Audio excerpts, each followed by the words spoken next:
Congratulations, you have reached the final topic of your youth culture section of component 1, which is schools and youth cultures. So this is what we are going to be looking at today.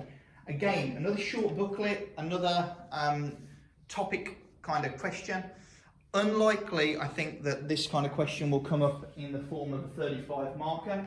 Could do, but I think unlikely. However, first thing that I want you to do is, before you start, make sure that you've done the quick check questions from your topic from last week, which is ethnicity. So you refresh that in your mind, just like we do at the start of a normal lesson, is we'd recap on the previous week. So make sure you've done that first, and then you can stop the video now if you've not already done that. But then you need to stop the video, and it's time to go a bit Mystic Meg. Today we'll be looking at youth culture in school. Using your knowledge, can you think of anything that we have already done that you think could apply to this topic? And if you're struggling, think back to Marxism, potentially think to feminism as well, and hopefully, because you've done the essay, the 15 marker from last week on ethnicity, you should also be able to get to grips with one potential key writer that you could use from last week as well. So pause it now. What are your predictions going to be? Scribble them down on a piece of scrap paper. Okay, hopefully, in terms of the things that you've potentially thought about, you might have gone for this fella, Paul Willis.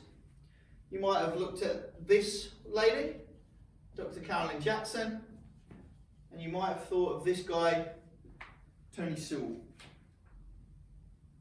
Marxist, feminist, writing about ethnicity. So, 3 different key writers, all of which you've studied, one in a topic on ethnicity, one from feminism and also deviance, and this one you've looked at, kind of all the way through, a very famous Marxist study. All of these will be applied today. If you're not 100% sure what they are, you can pause now and have a bit of a refresh through the previous booklets that you've got to find out exactly what they're going to say, or if you've got 2 out of 3, then just feel confident that actually, again, even before you've got onto this topic, because the amount of work we've already done, you've already got stuff that is applicable to this particular question. Now, just to kick you off, I'm going to give you a handout now, which I'll post on Teams, which is just a little bit of fun for you to go through and answer the questions as to whether or not you are a pro or an anti-school individual. So use the breakdown of the scores that I've got here. So if you answer A for any question, that's 10, B it's 5, C you get 0. Go through that, give yourself a total score, and then you'll see whether or not you are pro or you are anti-school. So pause now, fill that sheet in. And when you've got the sheet filled in, a bit of quick maths in the classroom, Ofsted will love it. If you've got a score of 61 to 100 and 10, you are pro school, 31 to 60, you partially accept the values of the college, of school, and 0 to 30, you are most definitely anti-school. Considering the fact that you're all sat on a virtual classroom now, when you could possibly be out in the park, well, probably not because you've got to isolate yourselves, but either way, when you could be somewhere else in the world, the fact that you sat here doing your A-levels, knowing that doing this work now will make it easier for you in the long run, is probably going to show that most of you, I would have said, are above 60, or at least pro-school, because otherwise you won't be doing your A-levels, right? And if you are distinctly anti-school and you've scored 0 out of 30, what are you doing? So, we're going to kick off by looking at this idea of pro-school and anti-school. We're going to hear a lot about pro and anti-school subcultures today. So, using the table at the top of your page, what do you think it means? What would you do and what would your behaviours be like if you were in either of these groups? What will the teachers think about these particular groups and what is their attitude like towards other students? What factors will likely to affect your group membership? So what factors are likely to affect whether you're pro-school or anti-school? Thinking about Cage for that. So stop this now, fill out that table at the top, we'll discuss it in a sec. Hopefully what you'll see is that when you've broken it down onto the 2 sides, it's quite straightforward, okay? If you are pro-school, you're probably going to find that your behaviours are full attendance, always doing the homework, have a positive relationship with the teachers, which is always something that baffles me that people can't do. Do you know what I mean? Like, you have to have a positive relationship with your teachers. They're only trying to help you. When you get to the wider world of work, you'll realise very quickly that nobody nobody cares whether you're successful as much as your family or your teachers. So good relationship with teachers and with other students of a similar value set as them. When you look on our anti-school side, these are the ones who are going to be throwing your chairs at your teachers, skipping school, smoking behind the bike sheds rather than coming to class, disrespectful to their teachers, rude, and generally the lower achievers. What we might say is traditionally as well, if you're anti-school, working class, potentially ethnic minority, dependent on that ethnic minority now. Usually, traditionally you'd be saying black tends to be an anti-school kind of group back in the 1990s when black lads were underachieving significantly, but that might not be the case anymore because, as we discussed last week, it's actually the white working classes who are most likely now to be achieving low, so perhaps our most common anti-school subculture would possibly be a white working class one. Gender-wise, males usually in the anti-school, females usually in the pro-school, and middle class generally pro, working class generally anti. Of course, in school, some people accept the rules, some people break them. Some people want to do the work, some people avoid doing the work. And these two groups are going to be the focus because it's sociology and they enjoy looking at the gritty stuff, the deviant stuff. Most of the booklet will be focusing about the anti-school, those who are not viewing school in a potentially positive light. So we look at how pupil subcultures might develop, and the research suggests, probably what you put on here, is that most of your subcultures are male, most of your anti-school subcultures are also working class. And Lacey is going to note that these develop maybe because of two significant factors. The first one is differentiation. So this is when teachers are going to judge and rank you on the basis of your ability and your behaviour. And generally they will rank middle class differently to working class from an initial label. You can see this in some research from Hargreaves. You don't need to know that, but where he finds that actually what happens is the middle class students tend to be labelled hardworking, polite and articulate. Linking back to Hall and Jefferson's idea that working class can't articulate, we see the working class label as stupid, as lazy, as rude. They might not be talking in the same kind of language. So if you imagine, an articulate, what you'd say is a middle class student, will be talking in academic language. So, the way that I'm talking now, the way that we are discussing this in an academic fashion. Whereas what you might find is that maybe slang is used by the working classes. It doesn't necessarily suggest a lack of intelligence. It might just be that culturally that person's not being open to any use of any kind of academic language. So they'll say like in it at the end of stuff, or like they'll talk in colloquialisms in essays. So they might say like, yeah, at the end of the day though, like Marxism ain't that good, right? So they might say stuff like that. And that's how your label's going to get judged and thrown at you by the teachers. Also, the second one is polarisation. Now, polarisation is kind of, you might have known it as streaming in your school or setting. So you've got your top set down to your bottom set. It might have been like 1 to 9. At my school, old secondary school, it was in colours. So yellow, the top class, green, the middle. Yellow was the bottom class, green, the middle, and then red and purple were the top classes. Trying to make it so you didn't realise what set you were in. But obviously it becomes very obvious to the kids straight away what set they've been put into. So, but putting them in anyway in these different opposite ends. So the clever group, the not so clever group. Now, students get labelled as success or failure, and this can lead to them internalising the label and acting upon the label, and that process is a self-fulfilling prophecy. That's your missing term. And we're going to see that, and we've heard about that when we talked about Howard Becker, an interactionist who develops labelling theory, where, you are going to live up to potentially the label which you receive. Now, we saw that in Rosenthal and Jacobson's study of Pygmalion in the classroom, which, if you remember, it's when the kids were randomly, arbitrarily given the tag of the label of late developer, late bloomer, and with the kids, with the teachers got told which kids were the late bloomers.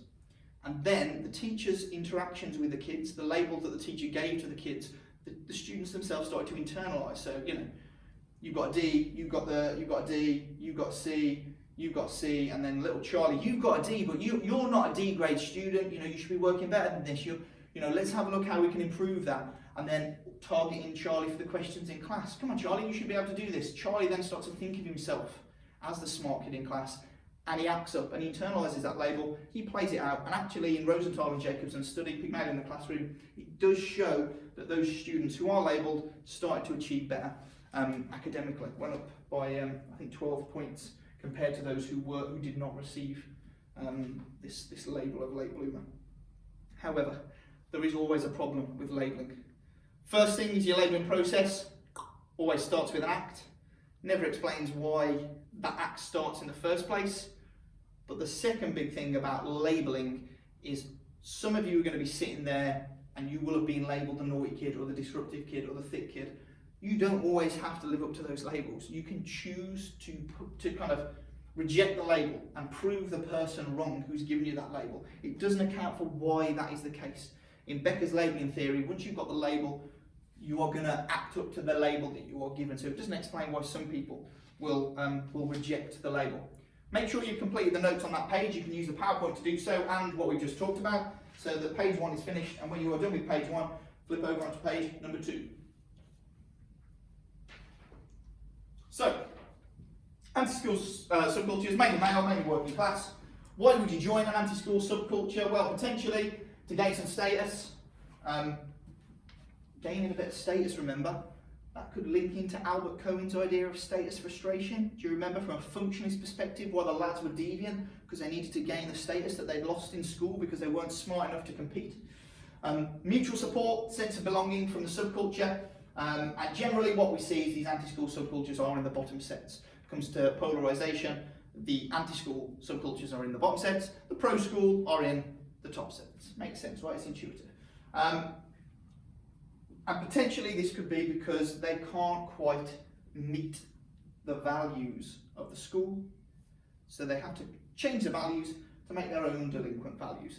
So if at the beginning, I suppose I've forgotten about this, if you were thinking and trying to make a link and you went, well, Albert Cohen would link to this, absolutely does, right? Because we've kind of seen Albert Cohen's status frustration idea played out and exemplified right there on the board.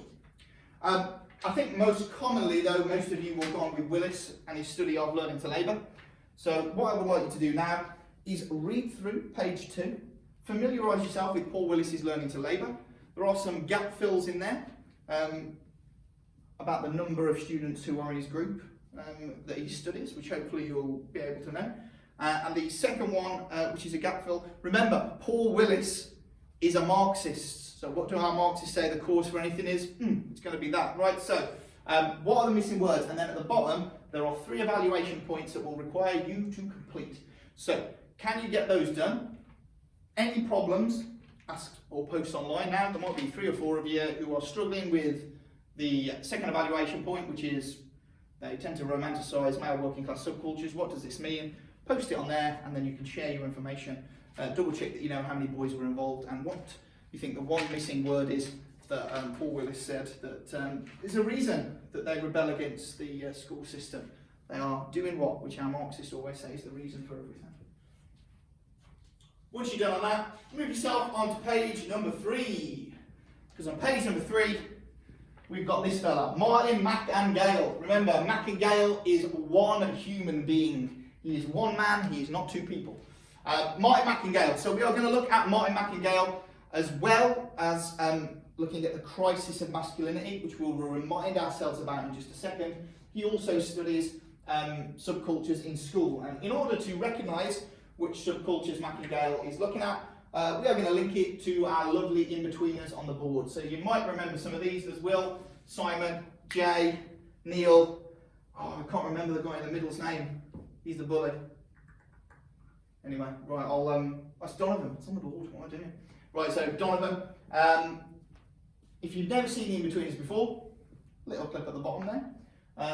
And what I will ask you to do is you are going to have stuck on Teams now an extra page which gives a breakdown of what all of these lads and what type of subculture Mac and Gale would say these lads are in. Because he would say, rather than just Paul Willis looking at one, that there's at least five and six in his study, different examples of different types of subculture from a range of backgrounds, from the ordinary lads to the macho lads. So which one is which, using that and the breakdown of kind of Will being dead posh, Donovan being dead hard, Simon being dead studious, who would belong to which subculture according to Mac and Gale.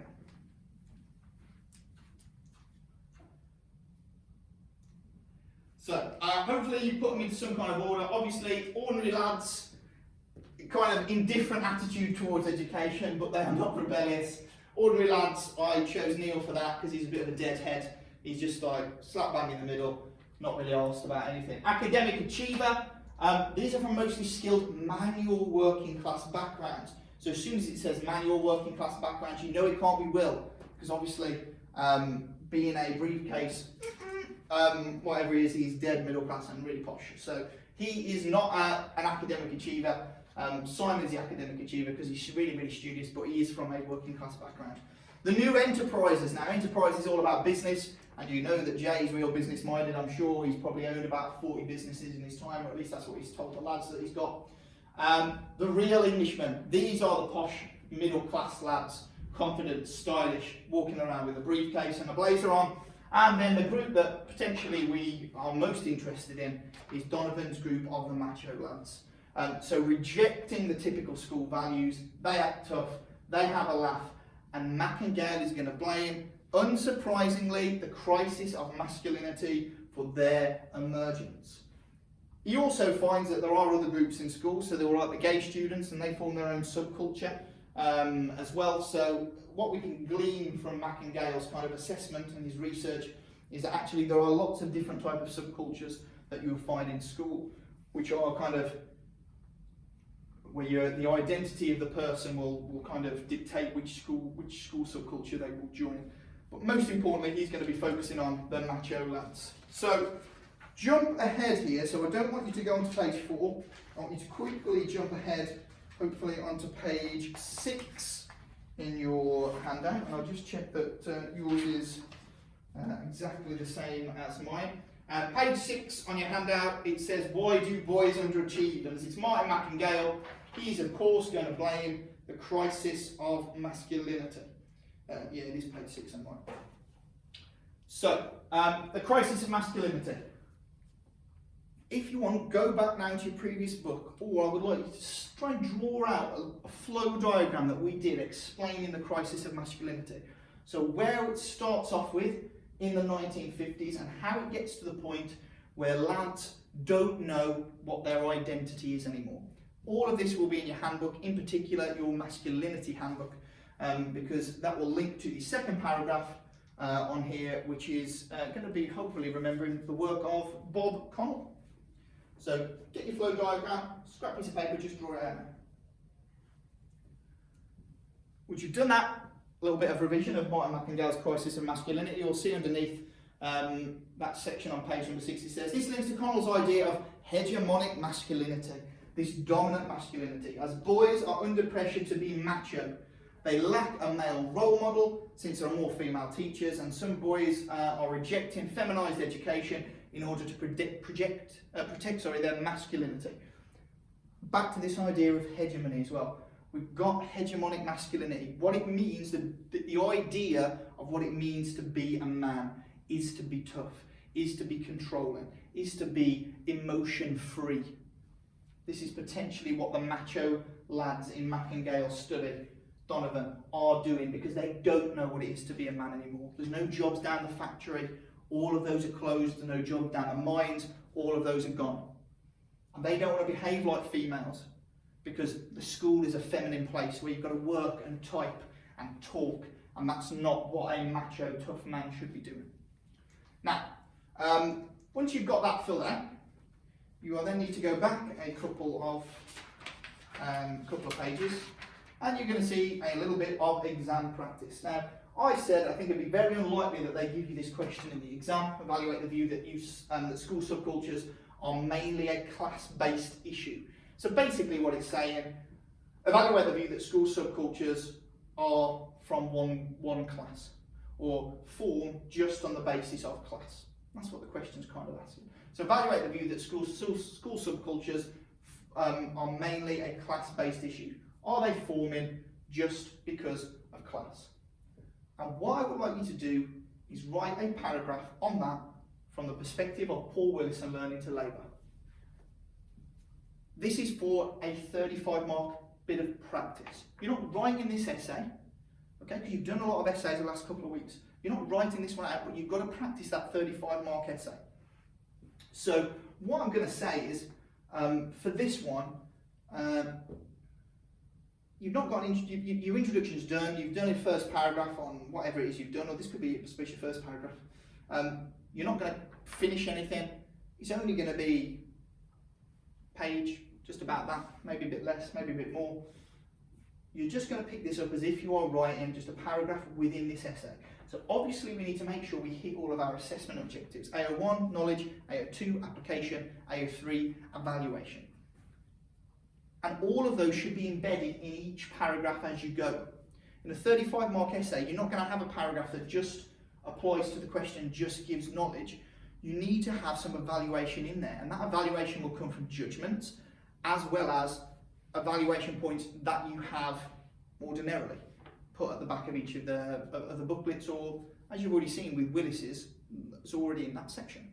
So start off every paragraph with your 35 marker. You need to have, and I'll try and get myself a working pen for a change. I just leave them all around and I've got no idea which ones are the best ones. So you're starting off, there we go. You're starting off with, the first thing you've got to have is the point. The point to the paragraph. So is Willis going to say that subculture's mainly a class-based issue? He's writing from a Marxist slant. If you're not sitting there going, yeah, of course he is, Dan, you need to go back and reread it. Okay? So Willis would agree with the idea that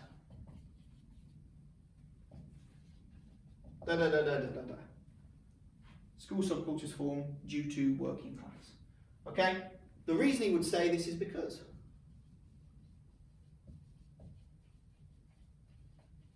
the reason he would argue they form is because, and this is the part where you link in your working class with this idea of resistance, okay? You're going to explain why he thinks those subcultures are going to be, or those anti-school subcultures are going to be working class. In his study, he found ... That's when you start going into depth about his study. And then you link it back with some AO1. This means, or this tells us. So you've got AO1 here, what he finds, and sorry, I might have said this was AO1. This means, this tells us, this is AO2. So you're interpreting that information, relating it back to the question. This shows us that those lads who are working class were blah, blah, blah, blah, blah, blah, blah, blah. Or did this because blah, blah, blah, blah, blah, blah, blah, blah. Or had limited opportunities because blah, blah, blah, blah, blah, blah, blah, blah. When we've got to that point, it's time to say, however, a weakness is, and you're going to start to put in and embed your AO3 here. So at the bottom of your Paul Willis section, there might have been some ideas that that were criticisms of his perspective from a methodological point of view, talking about how few people he studied. He says it might be a romantic view. And then if you note, the final point says Willis only focused on the emergence of one subculture in school. So once you've maybe put your first couple of points, you made your general statement about, oh, his methodology wasn't great, or maybe, according to Len Barton, this is a romantic view. You might then start to look at this idea that he only states one subculture emerges.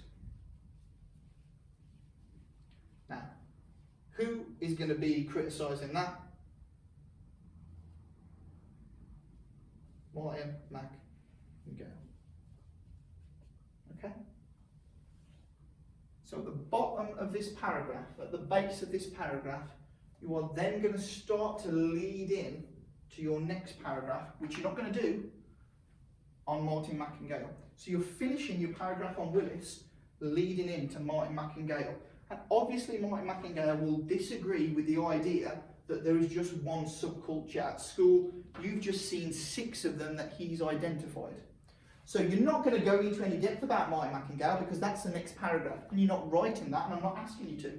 But I am asking you to finish that paragraph by preparing the examiner to read about Martin, Mac and Gale and why Mac and Gale would be specifically critical of Willis. So no, you start with your point, which I suppose is, you could class as a bit of AO2, it's linking to the question. The reason to argue this is because working class lads and resistance, this is the part where you give me information about his study and what he says. Here's where your knowledge is coming in. You then apply that knowledge back to the question by telling me what it is that he means and what his findings show, and then we start to embed those weaknesses, that AO3 at the back end of the paragraph. So it reads like you've set the scene, you apply to the question, you have a point to the paragraph which relates to what the question is asking you, you bring in your knowledge and keep applying it to the question, and then you criticise at the back end of that paragraph and you've embedded your AO3 within it, leading in to Martin, Mac and Gale. So this will take you some time, make sure it's good. If you want to check it with me, then you can do. If you want to write it down on there, you can, or you can stick it in, obviously, type it in on a Word document. You've got these handouts, both hopefully physically, most of you, but also you'll have them in terms of available online as well, which is what you need to do now. So, off you go, get it done.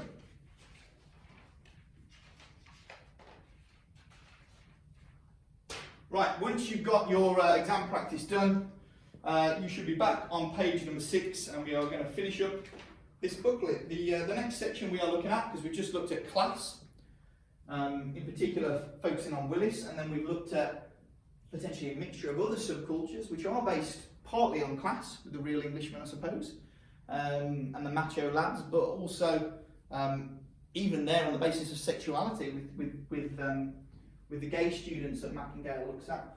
We are now going to look at gender. And what we'll find is that girls, according to Frances Hydenson, are going to make limited amount of impact on the literature of anti-school subcultures. And Hydenson's not going to say this is for any other reason than the pesky researchers are all men and they generalise all of their findings to the wider population, and they don't want to look at girls because they are men, and therefore she would describe this research as male-stream. And if you don't know that by this point, then you need to go back and do your reading on Hydenson from a feminist perspective. So it is male-stream. What you'll see is Emma Reynolds, 2013, found that when girls feel resentment against school, this is going to take a form, their resentment will take a form that is not necessarily confrontational, but it is more engaging in kind of the feminine identity that they've got. So rather than punching the teacher in the face, they're going to display exaggerated forms of femininity. Now, this is the first time we've seen femininity exaggerated, because we've talked about exaggerated masculinity, we've talked about gender convergence, so we've said either men becoming more manly or girls becoming more like a man. This is the first time in the work of Emma Reynolds we see girls becoming more feminine, and that is playing on their sexuality and their femininity. So it says, what kind of resistance does a girl adopt in school using exaggerated femininity, exaggerated kind of gender identity like that? Have a quick think, stop it now if you need to, we'll discuss it in a sec. If you paused it and you're back, just look back at school. The girls who were probably not being overtly unruly, but it might have been having a boyfriend who drives his car and he's at the local college. So it might be in terms of boyfriends, relationships. It might be the makeup that they wear, breaking school rules about makeup, short skirt, tighter trousers, that kind of thing. So that is what Emma Reynolds would say their form of resistance comes in. And the reason that it's different potentially from the boys is the same reason girls commit crime at the age of 15 compared to boys at the age of 17, and the crime is different. At 15, it's shoplifting versus kind of like the violence that we associate with younger men. It's because it's not an aggressive act of resistance. It's girls resisting, but using femininity. So sexuality is not going to be aggressive. They're not having to punch people and be physically violent, but wearing more makeup will be a way of them being rebellious and potentially unruly at school. However, because in sociology there's never a straight answer, we've also got this lady who I'm hoping that you thought about when we did our Mystic Meg predictions at the start of the lesson. Back to Carolyn Jackson from Lancaster University in 2006, and back onto the topic of the laddettes. So she claimed that laddishness is what the girls were behaving in school, so behaving in a boyish way, being tough, being loud, being brash, being funny, and actually the girls were harder to handle in class than boys, so they're rejecting that female passivity, a resistance against that traditional kind of gender role, against that patriarchal dominance perhaps, and we've talked about that before, and also this idea that girls should be the swotty ones, girls should be the nerds. So they were at school behaving in a boisterous, laddish, aggressive, confrontational way. Actually, what Carolyn Jackson finds is that the girls go on to achieve just as well as they should, and just as well as they're anticipated, because they're actually working quite hard at home.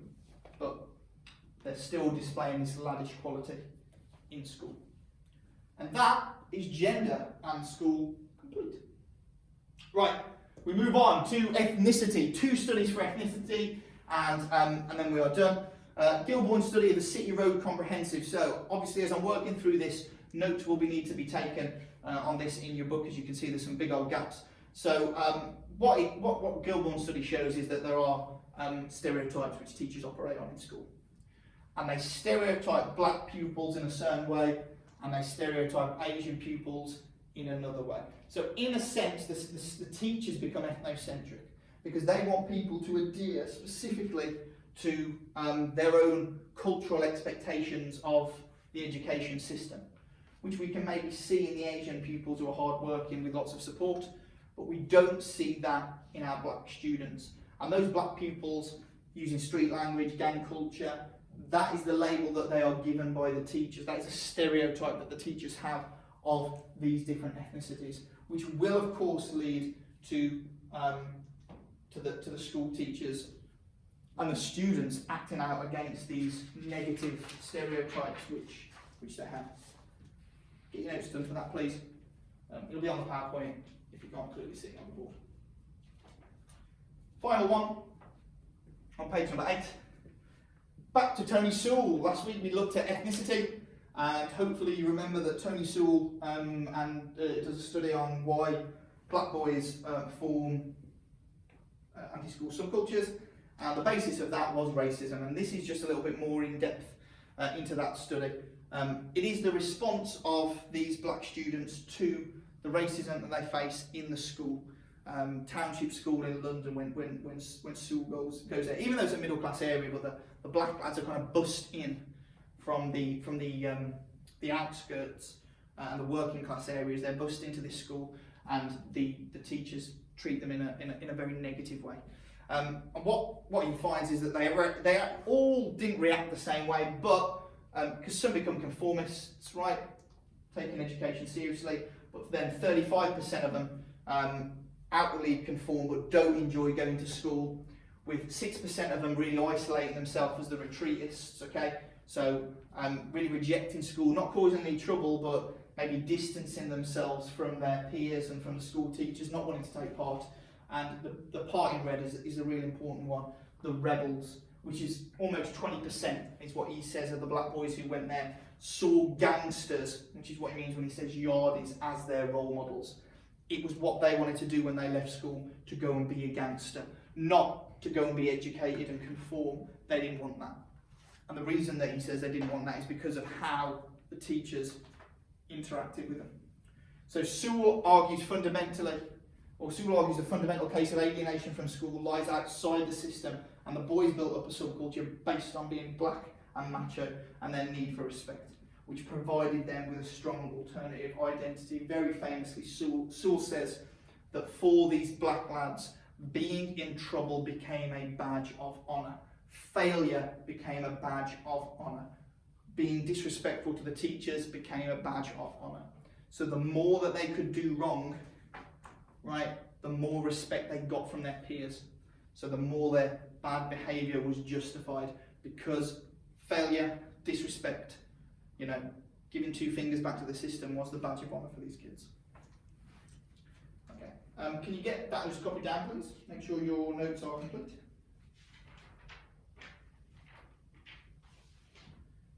And on your final page, we've got an overview on page number 9 of what our postmodernists, what our Marxists, and what our functionists are going to say.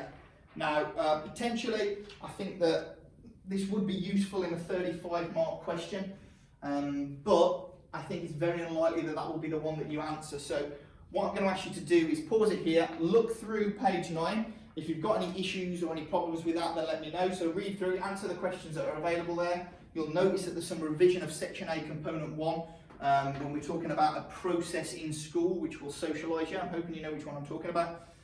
So complete that page, pause it now, get that one done, and we'll talk finally about the last thing that's on your list of things to do. All right, now, you're back in the room and on page, I don't think it's actually in your handout.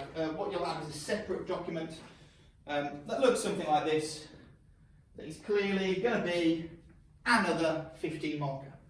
Now the reason that you've got this is because these final few topics, youth and ethnicity, youth and school, and youth and class, I think are, you know, reasonably likely to come up. Certainly school is kind of only likely to come up as a 15 marker.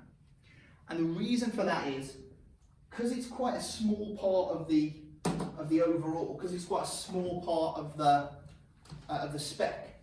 I think it's unlikely that they give you this as a 35-mark question, because it kind of rules you out of quite a lot of the 35 marks in there. Whereas they could very easily give it you as a 15-mark question. And when they give you as a 15-mark question, they can kind of say, well, you might already know Willis, so you might, and you've probably already done the Ladettes, so you'll be able to pick up some marks using your application of the stuff that we predicted at the start of the lesson to the question. But you're never going to get 15 out of 15 if you don't know the stuff perfectly. For the final time, because this is the last topic, because after this we're going to focus on, and I don't know where to put the good pen again. We're going to focus on your 35 markers. For the final time, I'll go just once more in saying that it is 1, 2, 3, 4 paragraphs. It's 3 as a minimum, 4 as a maximum. Each paragraph is going to explain a different reason why young people might be under pressure to join school subcultures. All we're going to do for this one is plan it. Okay, because you've already done a written activity today, so you're just going to plan this one. Now, here are the reasons. So we've got class, we've got masculinity, we've got ethnicity, and we've got kind of femininity. I'll just put gender on here. I suppose I know that links with masculinity, but maybe, you know, females. Basically, 3 different explanations there. One just focusing on class, one focusing on masculinity, crisis of masculinity, one ethnicity through racism, and the final one gender. Breaking this booklet up into those sections is kind of what we've done as we've gone through it. We started with Willis, then went on to Mac and Gale, then went on to females at school, and then finally ended with ethnicity. So you can do it in whatever order you like, but please note that remember that it's got to be a different explanation for each one. You need to back it up with a key writer. So you, Willis, Mac and Gale, you know, Sewell, etc. So you have to have those in there, but there's nothing stopping you combining key writers, which you're probably more easily able to do in paragraphs 3 and 4. So using the handout that I've given you, can you plan through this, please? Unlike the previous weeks, what I'm going to ask you to do in preparation, like previous weeks, what I'm going to say is at the back of your booklets, there are quick check questions and there are some definitions to put down for your key writers. So you don't need to do that now. You can wait and do that next week when we start looking specifically at revision. So next week what will happen is you should already have quite a few revision tasks. Okay, so key writers list, an overview sheet, which I'll just grab, which look a little bit like this. But the main one that we're going to look at next week is your list of questions. So potentially next week we just do some work on making sure we've got these filled out. Alright, so we've got youth culture, the full pack, the key writers list. Potentially that's what we're going to do next week. And when we're confident that we know all of the stuff from inside these theories, we are then going to do the most important lesson of the year, which is when we look at this. And it's at that point that we are going to go through 15 markers, which actually most of them you will have done, but more importantly, all the potential 35 mark questions that could come up. Now, I can't think of any others that they could ask other than this, which is why one of these is going to be on your progress exam. And what we're going to look at is the cheat method that I can give, or rather than cheat, I'll say the smart method that you can use in order to answer 80% of those questions using the basic 4 social theories, and then how you're going to subsidise the other ones with ethnicity or with the booklets that we've done on class on anti-school subcultures. So all you're doing is planning it, get the plan done, show me that you've done it. You can drop me an email. I'm still probably going to be online now, so any questions, send them my way. And then next week we'll focus on getting the overall bit of revision done, so you're in a real positive place for the follow-up week, which is when we're going to be looking at doing 35 mark questions, how we're going to kind of be really, really clever and smart and just learn the stuff that really means that we can't ever get beaten by a 35 marker, because if one of them's not a great question, the other one you will be able to do. All right. As always, I'll see you next week. Any issues, let me know. Take care.